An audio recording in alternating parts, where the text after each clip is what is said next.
आज हम लोग जानेंगे संविधान में उल्लिखित आपातकालीन प्रावधान के बारे में। संविधान के भाग 18 में इमरजेंसी प्रोविजन का उल्लेख किया गया है, अनुच्छेद 352 से लेकर 360 तक। हम लोग इसमें जानेंगे कि किस प्रकार से आपातकालीन परिस्थितियों का देश सामना करता है और किस प्रकार से मौलिक अधिकारों का और केंद्र और राज्य के बीच में बहुत से असमताएं देखने को मिलती हैं। आप इसमें देखेंगे कि क्या क्या प्रभाव पड़ते हैं और विस्तृत रूप में आप जानेंगे, जो कि मेंस के दृष्टिकोण से बहुत ही इंपॉर्टेंट हो जाता है। चलिए आइए देखते हैं और वीडियो शुरू करते हैं। सबसे पहला शुरू करते हैं 352 से लेकर 360 तक है। उसमें से सबसे पहले जो इंपॉर्टेंट है आपातकालीन प्रावधान के लिए, उनको जानने का कोशिश करते हैं। सबसे पहले देखते हैं कि स्टेट इमरजेंसी किसे कहा जाता है। देखिए, स्टेट इमरजेंसी ये अनुच्छेद 356 को कहा जाता है और संवैधानिक आपातकाल की स्थिति भी 356 में आता है। तो सबसे महत्वपूर्ण और सबसे विवादास्पद अगर कही जाए तो आपका अनुच्छेद 356 है। विवादास्पद एवं आलोचनात्मक प्रावधान है, क्योंकि देखिए वर्ष 1950 से अब तक 100 से ज्यादा बार राष्ट्रपति शासन का प्रयोग हो चुका है। औसतन वर्ष में 2 बार किया जाता है। मनमाने ढंग से कह सकते हैं कि राजनीतिक व व्यक्तिगत व्यवहारिक रूप से इनका यूज किया जाता है। राजनीतिक के तौर पे भी लोग सत्ता हासिल करने के लिए भी या किसी भी प्रकार से राष्ट्रपति शासन का उपयोग दुरुपयोग जो भी कहा जा सकता है किया जाता है। तभी तो 1950 से अब तक 100 से ज्यादा बार राष्ट्रपति शासन का प्रयोग किया जा चुका है। जब भी आपातकालीन प्रावधान की बात होती है, यहाँ पर अनुच्छेद 352, 356 और 360 तीन ही अनुच्छेद का जिक्र किया जाएगा। संविधान में 3 ही प्रकार की आपातकालीन स्थितियां होती हैं। उसमें अनुच्छेद 352 क्या है वो समझेंगे, 356 क्या है वो भी समझेंगे और 360 में क्या है। 352 में देखिए, युद्ध, बाहरी आक्रमण और सशस्त्र विद्रोह के कारण आपातकाल को राष्ट्रीय आपातकाल, नेशनल इमरजेंसी के नाम से जाना जाता है। अब ये देखिए कि युद्ध, आप समझ रहे होंगे कि जनरली युद्ध क्या है। बाहरी आक्रमण, कोई देश अगर हमारे देश पर आक्रमण कर देता है या युद्ध की स्थिति अगर बनती है, मान के चलिए पाकिस्तान और इंडिया के बीच में युद्ध हो जाती है तब, और सशस्त्र विद्रोह के कारण आपातकाल को राष्ट्रीय आपातकाल, नेशनल इमरजेंसी के नाम से जाना जाता है। किंतु संविधान ने इस प्रकार की घोषणा के लिए आपातकाल की घोषणा वाक्य का प्रयोग किया जाता है। सशस्त्र विद्रोह उक्ति को 44वें संविधान संशोधन द्वारा शामिल किया गया। ठीक है, इससे पहले जो है सशस्त्र विद्रोह वर्ड नहीं था, शब्द नहीं था। ये 44वें संविधान संशोधन में शामिल किया गया है। अगर पूछा जाए प्रश्न में कि सशस्त्र विद्रोह उक्ति को 44वें संविधान में शामिल किया गया, यह कथन सही है या गलत, तो ये आप कहेंगे कि सही है। अब यहाँ पर देखेंगे आगे कि किस प्रकार से सेकंड वाला अनुच्छेद 356 का प्रयोग होता है। राज्यों में संवैधानिक तंत्र की विफलता के कारण आपातकाल को राष्ट्रपति शासन के नाम से भी जाना जाता है। तो संवैधानिक तंत्र की विफलता ये सबसे ज्यादा देखने को मिलती है। किसी भी प्रकार का कुछ भी राजनीतिक हलचल अगर दिखाई देती है, किसी भी प्रकार से कुछ भी है, तो फटाक से या फिर स्पीडली आप देख सकते हैं कि संवैधानिक तंत्र की विफलता का प्रदर्शन करके अनुच्छेद 356 का प्रयोग करके राष्ट्रपति शासन उस राज्य में लागू कर दिया जाता है। इसलिए इस अनुच्छेद 356 को राज्य आपातकाल, स्टेट इमरजेंसी या फिर संवैधानिक आपातकाल, कॉन्स्टिट्यूशनल इमरजेंसी कहा जाता है। प्रश्न पूछा जाता है कि राज्य आपातकाल इसमें आता है या इसका कौन से अनुच्छेद में व्याख्या की गई है, तो अनुच्छेद 356 में है। संवैधानिक आपातकाल भी इसी का नाम है। ठीक है, संवैधानिक चूंकि विफलता से रिलेटेड है। अब ये आ जाती है अनुच्छेद 360। 360 में आप देखते हैं वर्ष 1950 से अब तक, ये तो इसके लिए हो गया। यहाँ पर आते हैं अनुच्छेद 360 में भारत की वित्तीय स्थायित्व अथवा साख के खतरे के कारण अधिरोपित आपातकाल वित्तीय आपातकाल कहा जाता है। इसमें आप सबसे ज्यादा देखेंगे कि वित्त से रिलेटेड होता है मामला, और ये बहुत कम प्रयोग में आया है अभी तक, बहुत कम से कम प्रयोग में आया है। इसका प्रयोग न के बराबर होता है। अनुच्छेद 352 की अगर बात की जाए तो अनुच्छेद 352 का प्रयोग आप समझ पाएंगे कि किस स्थिति में होगी, लेकिन अनुच्छेद 356 धड़ल्ले से प्रयोग में आता है। अब आगे देखते हैं, ये समझ लेते हैं कि संविधान में 352 से लेकर 360 तक क्यों जोड़ा गया और क्यों जरूरत आन पड़ी कि 352 से लेकर 360 तक राष्ट्रीय आपातकाल या फिर आपके कॉन्स्टिट्यूशनल इमरजेंसी, स्टेट इमरजेंसी और भारत की वित्तीय स्थायित्व से खतरा जो है वित्तीय आपातकाल क्यों जोड़ा गया है। तो आपके 3 तरह के इमरजेंसी होते हैं, आप रिमेम्बर करेंगे। एक तो आपका हो गया जो नेशनल इमरजेंसी है, राष्ट्रीय आपातकाल। दूसरा आपका हो गया जो संवैधानिक तंत्र की विफलता के कारण जो होता है वो, जिसको हम कहेंगे कि राज्य आपातकाल या स्टेट इमरजेंसी। पहला नेशनल इमरजेंसी, दूसरा में आपका स्टेट इमरजेंसी, और थर्ड में आ जाता है जो फाइनेंशियली है, वित्तीय आपातकाल। ये स्थिति अभी तक उत्पन्न नहीं हुई है। अब आप देखेंगे यहाँ पर संविधान में 352 से 360 आपातकालीन प्रावधान को क्यों जोड़ा गया। इसका उत्तर है, इन प्रावधानों को जोड़ने के पीछे उद्देश्य है देश की संप्रभुता को बचाए रखना है, देश की एकता को बनाए रखना है और देश की अखंडता को भी बनाए रखना है। अगर नहीं जोड़े जाते तो ये खतरे में पड़ जाता। ठीक है, अब आगे देखते हैं कि इसका प्रभाव आगे भी पड़ता है व्यापक रूप से। लोकतांत्रिक राजनीतिक व्यवस्था को बनाए रखने के लिए भी जरूरत पड़ता है और संविधान को सुरक्षा भी प्रदान करता है। ठीक है, आपातकालीन स्थिति में केंद्र सरकार सर्वशक्तिमान हो जाता है। इसको डिटेल में आइए जानते हैं। आपातकालीन स्थिति में केंद्र सरकार सर्वशक्तिमान हो जाता है। इस प्रकार सभी राज्य केंद्र के पूर्ण नियंत्रण में आ जाते हैं। बिल्कुल स्पष्ट है, इसमें कुछ भी समझाने की आवश्यकता नहीं है। आपातकालीन स्थिति में केंद्र सरकार सर्वशक्तिमान हो जाता है। जैसे ही आपका अगर नेशनल इमरजेंसी अगर पूरे देश में लागू हो जाता है तो उस समय आपका क्या होगा, जितने भी राज्य हैं, ठीक है, आपके जितने भी राज्य हैं, 28 राज्य और 9 केंद्र शासित प्रदेश, सभी के सभी केंद्र के पूर्ण नियंत्रण में आ जाते हैं। इस प्रकार कुछ समय के लिए केंद्र का पूर्ण रूप से नियंत्रण एवं प्रशासन लागू किया जाता है। बिल्कुल स्पष्ट है, आगे चलते हैं। अब इसकी विशेषता देखते हैं क्या है। समय एवं परिस्थिति के अनुसार एकात्मक एवं संघीय दोनों व्यवस्था के रूप में भारत का संविधान कार्य करता है, परंतु अमेरिका में ऐसा नहीं है। ये स्पष्ट करने का जरूरत है, मैं करता हूं।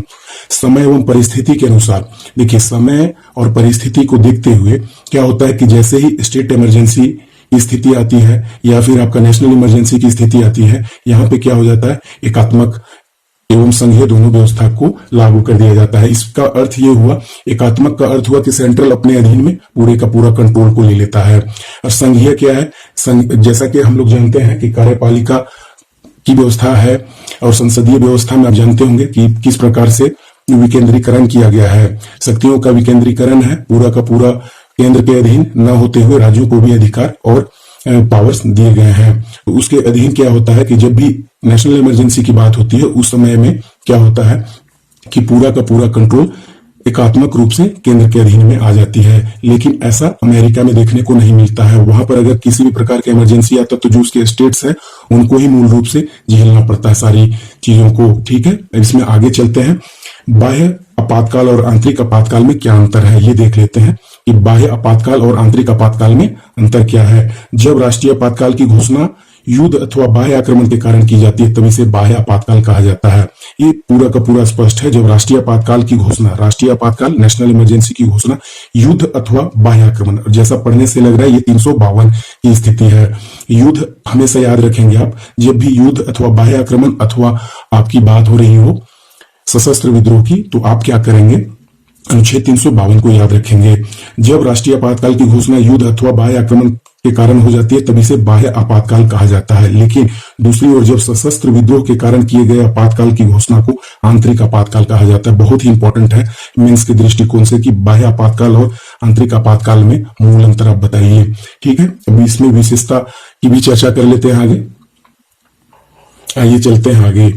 दूसरी ओर जब सशस्त्र विद्रोह के कारण किए गए आपातकाल की घोषणा को आंतरिक आपातकाल कहा जाता है। सशस्त्र विद्रोह, जैसा आप जान रहे हैं कि शस्त्र के साथ में आंतरिक विद्रोह अगर स्थिति उत्पन्न हो जाती है तो वैसे जो आपातकाल की स्थिति होगी वो आंतरिक आपातकाल होगा। ठीक है, विशेषता, राष्ट्रीय आपातकाल की घोषणा संपूर्ण देश अथवा इसके किसी एक भूभाग पर ही लागू हो सकती है। ये आप याद रखेंगे कि राष्ट्रीय आपातकाल की घोषणा संपूर्ण देश अथवा इसके किसी एक भूभाग पर लागू हो सकती है। जैसे मान के चलिए अगर राष्ट्रीय आपातकाल की अगर घोषणा अगर होती है और जम्मू कश्मीर अगर ब्लॉक हो जाता है तो उसमें किसी एक भूभाग पर ये पूर्ण रूप से लागू हो जाती है। अब आगे समझने का प्रयास करते हैं। ठीक है, 1976 के 42वें संविधान संशोधन अधिनियम ने राष्ट्रपति को भारत के किसी विशेष भाग पर राष्ट्रीय आपातकाल लागू करने के अधिकार को प्रदान किया गया है। तो आप याद रखेंगे कि 42वें संविधान संशोधन अधिनियम द्वारा 1976 के संविधान में संशोधन में ये किया गया है कि राष्ट्रपति को भारत के किसी विशेष भूभाग पर राष्ट्रीय आपातकाल करने की स्थिति इससे पहले नहीं थी। तो ये आप याद रखेंगे कि 1976 से पहले ऐसा स्थिति नहीं था कि आप किसी एक भूभाग पर लागू कर सकते थे, लेकिन ये 42वें संशोधन अधिनियम के बाद लागू किया जा सकता है। आइए देखते हैं राष्ट्रीय आपातकाल से रिलेटेड कुछ महत्वपूर्ण तथ्यों को।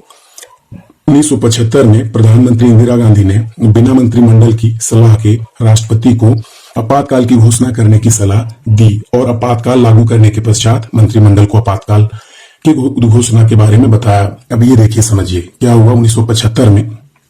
उस समय तत्कालीन प्रधानमंत्री इंदिरा गांधी जी थी। अब उन्होंने क्या किया कि वो राष्ट्रपति से डायरेक्ट जाके मिली, उसके बाद उनसे सलाह मशवरा करने के बाद उनको मना लिया कि आप जो है राष्ट्रपति शासन लागू करिए। वो राष्ट्रपति शासन राष्ट्रपति ने लगा दिया। उसके बाद में क्या है, राष्ट्रीय आपातकाल की घोषणा हो चुकी थी। उसके बाद में वो जाके बाद में बताते हैं कि मंत्रिमंडल को कि इस प्रकार की स्थिति उत्पन्न हो रही थी, इसलिए मैंने ये राष्ट्रीय आपातकाल की घोषणा देश में मैं कर चुकी हूं। तो ये आप देखिएगा कि इस पे क्या बदलाव आया। 1975 में प्रधानमंत्री द्वारा ये किया गया। इसमें देखिए कि आप इसका इंपैक्ट पड़ा, प्रभाव ये पड़ा कि 1978 के 44वें संशोधन अधिनियम, ठीक है, 44वां संशोधन अधिनियम परीक्षा में बार बार पूछा जाता है कि 44वां संशोधन अधिनियम कब पारित हुआ, तो 1978 में ने इस प्रकार के निर्णय केवल उसमें प्रधानमंत्री ने डिसीजन लिया था। आप गौर करेंगे कि जैसा मैं पहले बता चुका हूं, प्रधानमंत्री जी माननीय इंदिरा गांधी जी तत्कालीन प्रधानमंत्री हुआ करती थी। उन्होंने स्वच्छंद रूप से निर्णय राष्ट्रपति के सामने अपनी बातों को रखी। उसके बाद में इसको तत्काल प्रभाव से लागू कर दिया गया। लेकिन यहाँ पर देखिए कि क्या विरोधाभास हुआ। अब राष्ट्रपति राष्ट्रीय आपातकाल की घोषणा केवल मंत्रिमंडल, देखिए मंत्रिमंडल आ गया, प्रधानमंत्री साथ में सभी मंत्रीगण। जैसा कि जानते हैं कि मंत्रिमंडल का अर्थ है प्रधानमंत्री तथा सभी मंत्रीगण। अब जब ये सुधार की स्थिति जब आई 1978 के बाद, देखिए 1975 में ये हुआ था, 44वें संशोधन के बाद 1978 में ऐसा हो गया कि आप बिना मंत्रिमंडल, वो भी लिखित सिफारिश, यहाँ पे साफ साफ लिखा हुआ है कि लिखित सिफारिश प्राप्त होने पर ही कर सकते हैं। इसमें मंत्रिमंडल की सहमति को अनिवार्य कर दिया गया है। आप प्रधानमंत्री अगर चाहते हैं कि नेशनल इमरजेंसी की घोषणा कर दी जाए, ये बिल्कुल भी संभव नहीं है। 352 इंप्लीमेंट करना इतना आसान नहीं है कि 300 देश में 352 की स्थिति अपना दें, ये बहुत ही आसान नहीं है। पहले क्या था कि प्रधानमंत्री और राष्ट्रपति अगर चाह लेते तो ये आसानी से हो सकता था, चूंकि वैसी उस टाइम में कुछ लिखित नहीं था कि मंत्रिमंडल से आपको लेना है। मंत्रिमंडल की जहां तक बात होगी तो फिर संसद के दोनों सदनों से भी पारित होने की बात यहाँ पर की गई है। आगे मैं बताऊंगा कि किस प्रकार से सदन में, लोकसभा और राज्यसभा में भी बहुमत के थ्रू किया जाता है, और वो आपको 1 महीने के अंदर अंदर देना पड़ता है, और उससे पहले 2 महीने की स्थिति थी। तो आप आगे देखेंगे ये सभी बातों को। अब देखिए आगे क्या है, इंपॉर्टेंट फैक्ट में आगे देखते हैं। 1975 में एक संविधान संशोधन हुआ था, याद रखेंगे 38वां। 1975 के 38वें संविधान संशोधन ने राष्ट्रीय आपातकाल को न्यायिक समीक्षा, न्यायिक पुनर्विलोकन की परिधि से बाहर रखा था। तो जब इंदिरा गांधी जी की सरकार थी 1975 के आसपास, ठीक है, 1975 के 38वें संविधान संशोधन ने, उस समय जो 38वां संविधान संशोधन हुआ था उसमें क्या था, राष्ट्रीय आपातकाल को न्यायिक समीक्षा, न्यायिक पुनर्विलोकन की परिधि से बाहर रखा था। ये आप समझिए कि न्यायिक पुनर्विलोकन क्या है। न्यायिक पुनर्विलोकन वो है जिसमें कि न्यायालय उसमें से समीक्षा कर सकता है कि क्या गलत है, क्या सही है, ठीक है, क्या सही मायने में नेशनल इमरजेंसी उस समय लागू करना चाहिए था या नहीं करना चाहिए था। ये बिल्कुल उस समय न्यायिक समीक्षा को हटा दिया गया था, ठीक है। लेकिन इसमें आप देखेंगे कि फिर से आगे क्या होता है। आगे देखिए कि इसमें आगे क्या होता है। इस प्रावधान को भी 44वें संविधान संशोधन अधिनियम 1978 के द्वारा समाप्त कर दिया गया। कहने का मतलब जो न्यायिक समीक्षा, न्यायिक पुनर्विलोकन की परिधि से बाहर किया गया था, अब वो परिधि में आ चुका था। इंपॉर्टेंट फैक्ट ये है, राष्ट्रपति भारत को सुरक्षा की दृष्टिगत रखते हुए युद्ध, बाह्य आक्रमण अथवा सशस्त्र विद्रोह की स्थिति में राष्ट्रपति समय से पहले अथवा समय के बाद दोनों स्थिति में घोषणा कर सकते हैं। ये बहुत इंपॉर्टेंट है। कहने का मतलब अगर कल के डेट में अगर युद्ध होने की अगर स्थिति है तो राष्ट्रपति पहले भी घोषणा कर सकता है कि उनको अगर लग जाता है कि युद्ध की स्थिति आ चुकी है या फिर युद्ध शुरू हो चुका है तो उसके बाद भी। तो ये परीक्षा के दृष्टि से इंपॉर्टेंट है कि दोनों ही स्थिति में राष्ट्रपति ये नेशनल इमरजेंसी की घोषणा कर सकता है। आगे देखते हैं इंपॉर्टेंट फैक्ट, संसदीय अनुमोदन तथा समयावधि। अब जब 352, 356 और 360 अगर लागू हो गए तो इन स्थिति में हम देखते हैं कि संसदीय अनुमोदन की क्या स्थिति है और समयावधि की क्या स्थिति है। संसद के दोनों सदनों द्वारा आपातकाल की उद्घोषणा जारी होने के 1 माह के भीतर अनुमोदन होना आवश्यक है। यह आप याद रखेंगे कि संसद के दोनों सदनों, लोकसभा और राज्यसभा द्वारा आपातकाल की उद्घोषणा जारी होने के 1 माह के भीतर अनुमोदन होना आवश्यक है।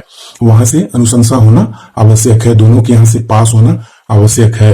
दूसरा है प्रारंभ में संविधान लागू होने से लेकर 1978 के पूर्व। अब ये क्यों बात किया जा रहा है, चूंकि 1978 में आपका 44वां संशोधन अधिनियम लागू हो चुका था। उससे पूर्व की स्थिति में क्या है, प्रारंभ में यह समय सीमा 2 माह थी। जैसे मैं पहले भी चर्चा किया था कि शुरू में अनुमोदन की तिथि जब ये संशोधन नहीं हुआ था उससे पहले 2 महीने की अवधि थी। अब 2 महीने के भीतर आप आराम से राज्यसभा लोकसभा पास करिए और नेशनल इमरजेंसी की जो भी घोषणा आप कर सकते हैं। लेकिन यहाँ पे क्या है, 1 महीने की बाध्यता लागू कर दी गई। 44वें संशोधन अधिनियम में 1 माह किया गया।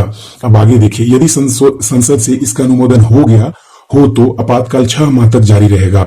यदि संसद से इसका अनुमोदन हो गया हो तो आपातकाल 6 माह तक जारी रहेगा तथा प्रत्येक 6 माह में संसद के अनुमोदन से इसे अनंत काल तक बढ़ाया जा सकता है। बहुत ही इंपॉर्टेंट है, ये आप बिल्कुल ध्यान से समझेंगे, ये बहुत ही महत्वपूर्ण है कि यदि संसद से इसका अनुमोदन हो गया हो तो आपातकाल 6 माह तक जारी रहेगी। कभी भी राष्ट्रपति शासन के बारे में भी आपने सुना होगा कि 6 महीने के लिए ही होता है। अगर उससे आगे के लिए अगर फर्दर अगर चाहिए तो प्रत्येक 6 माह में संसद के अनुमोदन से इसे अनंत काल, मतलब आप संसद से परमिशन लेते जाइए, 6 महीना एक्सटेंड करते जाइए, फिर संसद से आप अनुमति लीजिए, फिर से 6 महीना एक्सटेंड कर दीजिए, आप अनंत काल तक आप कर सकते हैं। लेकिन इसमें और एक बात ध्यान रखने वाला है, देखिए आगे, इसे आवधिक संसदीय अनुमोदन कहा जाता है। अगर पूछा जाए प्रश्न में कि आवधिक संसदीय अनुमोदन क्या है, तो आवधिक संसदीय अनुमोदन यही है कि आप जब आपातकाल की स्थिति होती है तब 6 माह के लिए पहला एक्सटेंशन मिलता है, उसके बाद पुनः 6 महीने के लिए अगर चाहिए हो तो संसद से पुनः अनुमोदन की आवश्यकता पड़ती है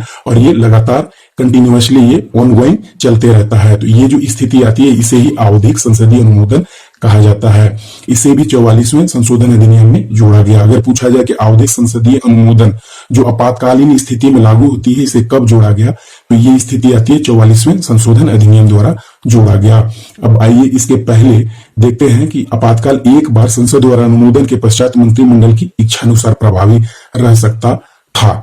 तो देखते हैं कि इसके पहले क्या होता था कि इसके पहले मंत्रिमंडल की इच्छा अनुसार निर्भर करता था कि मंत्रिमंडल जब तक चाहता तब तक रह सकता था। 6 महीने वाली कोई स्थिति नहीं थी। आपातकाल की स्थिति एक बार अगर संसद द्वारा अनुमोदित हो गया तो जब तक मंत्रिमंडल नहीं चाहता, जैसे मान के चलिए आज के डेट में लागू हो गया तो 2 साल 3 साल जितना दिन तक मंत्रिमंडल चाहता या सरकार रहती केंद्र में उतने दिन तक लागू कर सकती थी। लेकिन ये प्रभाव से समाप्त हो गया जब 44वें संशोधन अधिनियम में 6 माह वाली स्थिति आई। अब आगे देखते हैं इंपॉर्टेंट फैक्ट। आगे देखते हैं इंपॉर्टेंट फैक्ट, आपातकाल की उद्घोषणा अथवा इसके जारी रहने का प्रत्येक प्रस्ताव संसद के दोनों सदनों द्वारा विशेष बहुमत से पारित होना चाहिए। ये बहुत इंपॉर्टेंट है।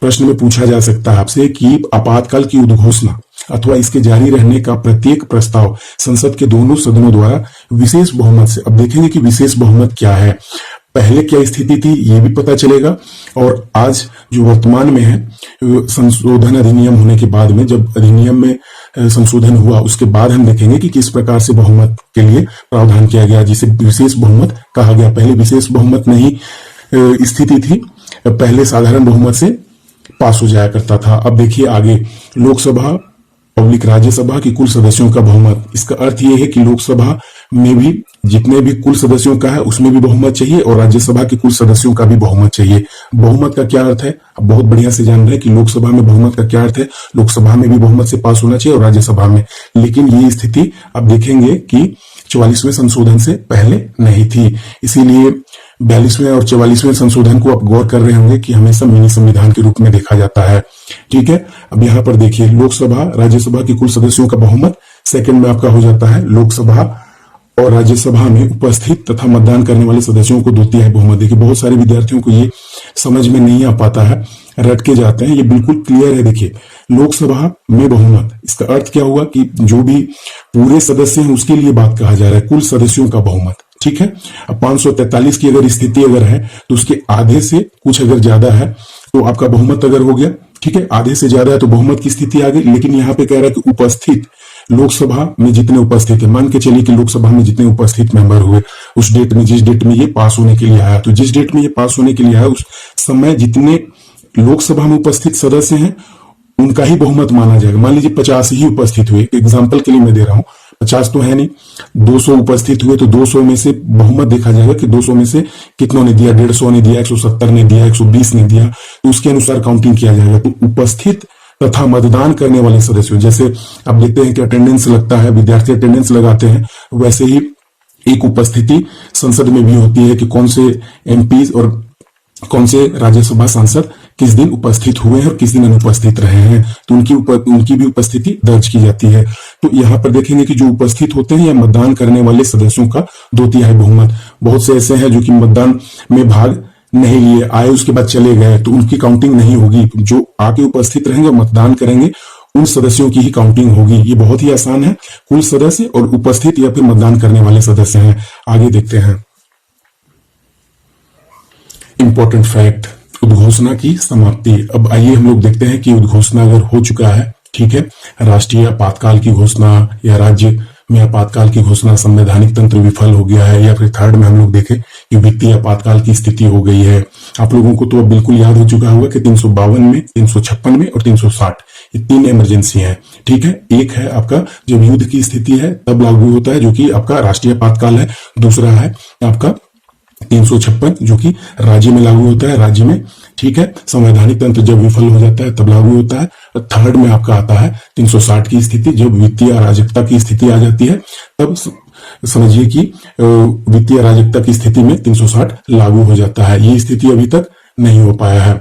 अब आगे देखते हैं इंपॉर्टेंट फैक्ट्स क्या है, उद्घोषणा की समाप्ति अब कैसे होती है।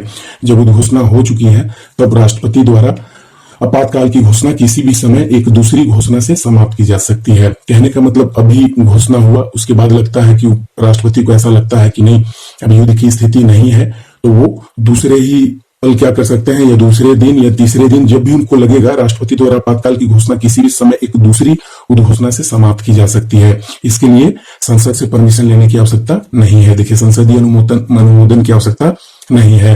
44वें संशोधन अधिनियम 1978 द्वारा लागू, जितने भी में आप पढ़ रहे हैं 44वां संशोधन बार बार आ रहा है, ये आप याद रखेंगे। 1978 में 4/4 ये 8, 1978 ये आप याद रखेंगे। इससे पहले राष्ट्रपति अपने विवेक से उद्घोषणा को समाप्त करता था। जब 44वां संशोधन में ये ऐड नहीं किया गया था, तो इससे पहले क्या था आप देखेंगे। इससे पहले ये था कि अपने विवेक से सोचते थे और जब भी समाप्त करने का रहता था राष्ट्रपति अपने आप करते थे। राष्ट्रीय आपातकाल, नेशनल इमरजेंसी के बारे में कुछ इंपॉर्टेंट फैक्ट देख लेते हैं। अनुच्छेद 352 में बताया जा चुका है, युद्ध, बाह्य आक्रमण अथवा सशस्त्र विद्रोह की स्थिति में राष्ट्रपति द्वारा नेशनल इमरजेंसी की घोषणा की जाती है। इसके 3 मुख्य प्रभाव देखने को मिलते हैं, ये बहुत ही इंपॉर्टेंट है, जो कि मेंस के दृष्टिकोण से आपके लिए है कि जब भी आप पब्लिक सर्विस कमीशन के, यूनियन पब्लिक सर्विस कमीशन हो या फिर स्टेट पब्लिक सर्विस कमीशन हो, उसके लिए बहुत ही महत्वपूर्ण है कि किस प्रकार से आपसे पूछा जा सकता है कि जब राष्ट्रीय आपातकाल की स्थिति हो जाती है, ठीक है, देश में राष्ट्रीय आपातकाल की स्थिति हो गई, तो क्या क्या प्रभाव पड़ता है। पहला प्रभाव पड़ता है केंद्र तथा राज्य के संबंध पर प्रभाव पड़ता है, केंद्र राज्य संबंधों पर प्रभाव। दूसरा, लोकसभा तथा राज्यसभा, राज्य विधानसभा के कार्यकाल पर प्रभाव, ठीक है, याद रखेंगे, लोकसभा एवं राज्य विधानसभा के कार्यकाल पर प्रभाव पड़ता है। तीसरा है मौलिक अधिकारों पर प्रभाव। तो ये आप बिल्कुल याद कर लेंगे, एग्जाम के दृष्टिकोण से बिल्कुल बहुत ही महत्वपूर्ण है। ये मेंस एग्जाम के दृष्टिकोण से पूछा भी जा सकता है, आपसे इंटरव्यू में भी पूछा जा सकता है कि क्या क्या प्रभाव पड़ता है राष्ट्रीय आपातकाल की स्थिति। मान लीजिए कि आप प्रशासन में डीएम है, किसी जगह पर है, तो या फिर राज्य में आपातकाल है, तब की स्थिति पर भी 356 पर भी, अनुच्छेद 356 पर भी प्रश्न पूछा जा सकता है कि आप किस प्रकार से राज्य को हैंडल करेंगे, ठीक है, या आप इसके बारे में क्या जानते हैं, ये पूछा जा सकता है। तो देखिए, केंद्र राज्य संबंधों पर प्रभाव 3 प्रकार के पड़ते हैं। एक तो कार्यपालिका में पड़ता है, जिसे हम कार्यपालक प्रभाव कहते हैं। विधायिका में पड़ता है, जिसे विधायी प्रभाव कहते हैं। और तीसरा पड़ता है वित्तीय प्रभाव, ठीक है। यहां पर देखेंगे कि कार्यपालिका पर क्या प्रभाव पड़ता है। केंद्र राज्य संबंधों पर प्रभाव में कार्यपालिका पर क्या प्रभाव पड़ता है, यह बहुत महत्वपूर्ण है, याद रखेंगे। राज्य सरकारें केंद्र के पूर्ण नियंत्रण में हो जाती हैं।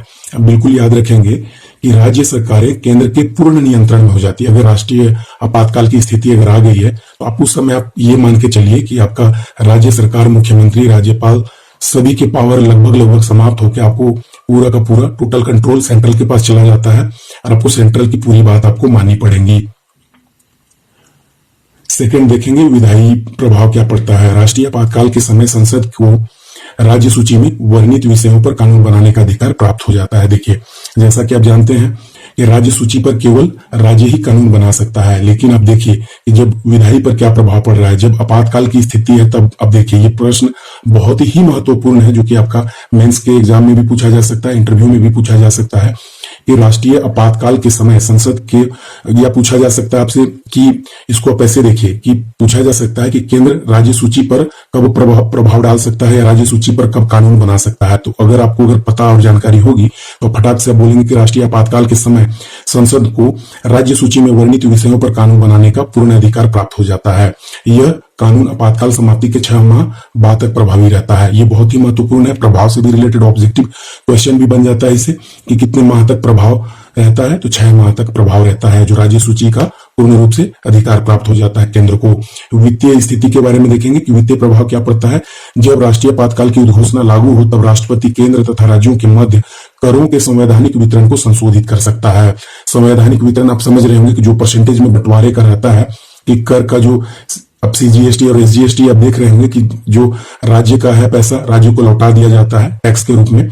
जो संवैधानिक वितरण की स्थिति है और संवैधानिक वितरण का जो मेथड अपनाया जाता है केंद्र का, उसी के अनुसार किया जाता है। लेकिन इस स्थिति में क्या होगा, आप ये देखेंगे ध्यान से कि जब वित्तीय प्रभाव की स्थिति राष्ट्रीय आपातकाल में है तब क्या होगा कि राष्ट्रीय आपातकाल की उद्घोषणा होने के बाद राष्ट्रपति अपने पावर से चाहे तो क्या कर सकता है, पूर्ण का पूर्ण रूप से जो राज्य को दिया जाने वाला धन है उसको या तो कम कर देगा या फिर बिल्कुल समाप्त कर सकता है। तो यहाँ पे साफ साफ लिखा हुआ है कि केंद्र द्वारा राज्यों को दिया जाने वाला धन को या तो कम कर सकता है या फिर पूर्ण रूप से राष्ट्रपति समाप्त कर सकता है।